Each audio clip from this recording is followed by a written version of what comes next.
අපි අද ඇවිල්ලා ඉන්නේ මීරිගමට. රත්ති නුවරංකාරී තරඟයේ ජයග්‍රාහිකාවක් මුණ ගැහෙන්න. අපි යමු ඒ වාසනාවන්තයව මුණ ගැහෙන්න.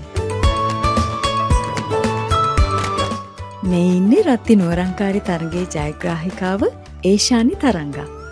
ඉතින් මගෙන් ඔබට සුබ පැතුම්. ගොඩක් ස්තුතියි. ඉතින් ඒෂානි ඔයාට මොකද මේ වෙලාව හිතෙන්නේ? මට ගොඩක් සතුටුයි. මං හිතුවේ නෑ මේ වගේ ජයග්‍රහණයක් මට ලබා ගන්න පුළුවන් වෙයි කියලා.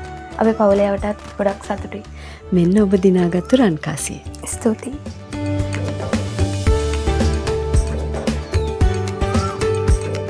ඉතින් ඒෂානි අපිත් එක්ක කියන්නකෝ මේ තරඟට කොහොමද ඔයා සම්බන්ධ වුණේ කියලා?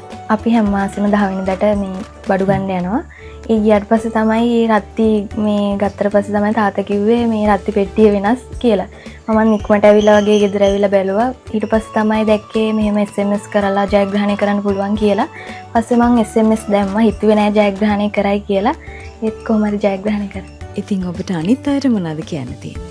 රත්ති උක්කුවේ නුවණක්කාරය ගන්නෙම රත්ති වගේ. ඔයාලත් රත්ති අරගෙන SMS කරලා මම වගේම ජයග්‍රහණය කරන්න කියලා තමයි කියන්නේ.